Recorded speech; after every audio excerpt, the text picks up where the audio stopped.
Assalamualaikum warahmatullahi wabarakatuh. Selamat siang anak-anakku semua kelas 8A dan kelas 8B. Pada kesempatan siang hari ini marilah kita lanjutkan lagi mata pelajaran fikih. Untuk pertemuan kemarin sudah saya jelaskan tentang rukun haji, ya, kemudian ada wajib haji. Untuk pertemuan kali ini kita akan membahas tentang mikot haji, ya. Sebelum kita masuk ke materi, marilah kita bersama-sama membaca basmalah terlebih dahulu. Bismillahirrahmanirrahim. Terima kasih. Langsung saja untuk kali ini kita akan membahas tentang mikot haji, ya.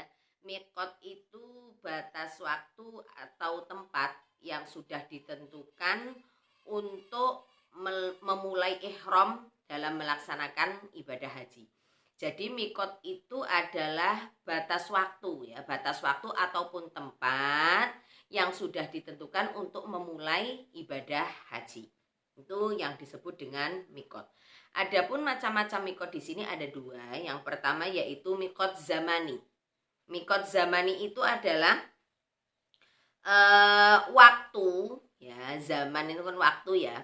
Waktu sahnya diselenggarakan pekerjaan haji. Itu namanya mikot zamani. Jadi mikot zamani itu waktu yang sudah ditentukan, ya, untuk sahnya melakukan ibadah haji. Ya. Jadi orang yang melaksanakan ibadah haji ini harus melaksanakan pada waktu-waktu yang sudah ditentukan sesuai dengan syariat Islam dalam syariat haji, ya.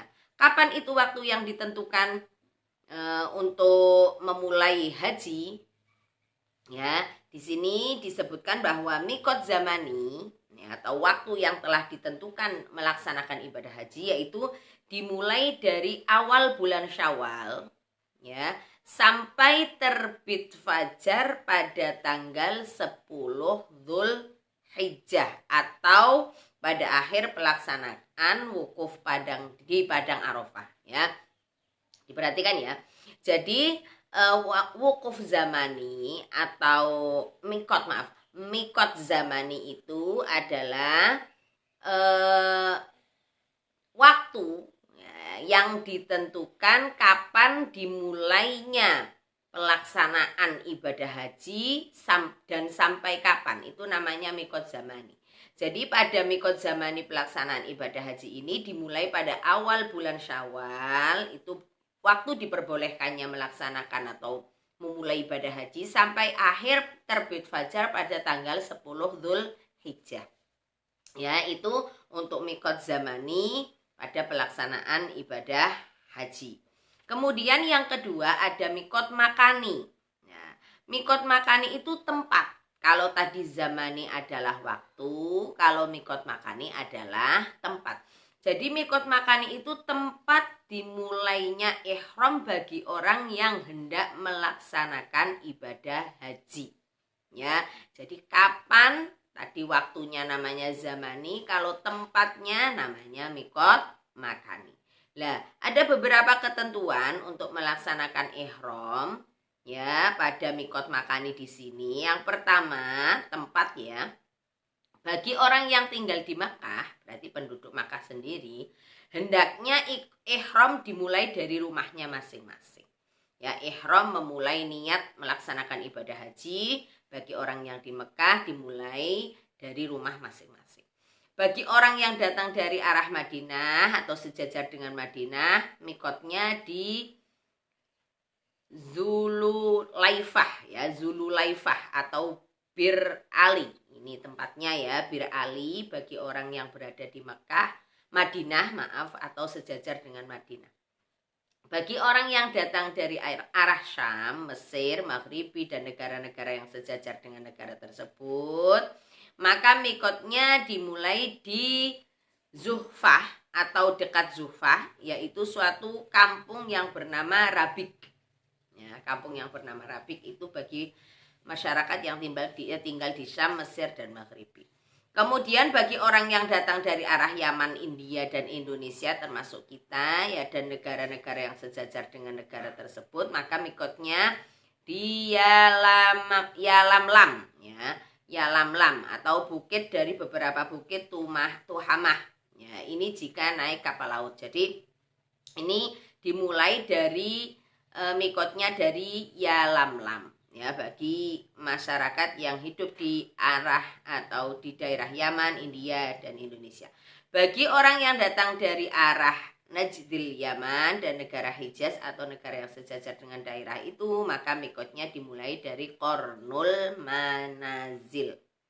Dan bagi orang yang datang dari arah Irak dan negara yang sejajar dengan daerah tersebut, maka mikotnya dari Zutu Irqin. Ini beberapa ketentuan mikot makani. Ini nanti bagi orang-orang yang melaksanakan ibadah haji biasanya kan sudah ada bimbingan, jadi mikot dan lain sebagainya, mulai dari ihram, rukun, semua sudah ada yang memimpin, ada yang memberikan arahan. Jadi seperti itu untuk ketentuannya untuk mikot makani dan mikot zamani ya. Jadi zamani itu tempat, waktu kapan dimulainya ibadah haji, kalau makani itu tempat. Ada beberapa ketentuan tadi. Kemudian kita lanjutkan pada sunnah haji. Sunnah berarti sesuatu yang apabila dikerjakan mendapatkan pahala, apabila ditinggalkan tidak apa-apa. Yang pertama, mendahulukan haji daripada umroh, ini sunnah. Mandi ketika hendak ihram dan sebelum memakai baju ihram, itu sunnah. Sholat sunnah ihram 2 rakaat, memperbanyak membaca talbiyah, zikir, berdoa setelah berihram sampai tahallul, itu sunnah.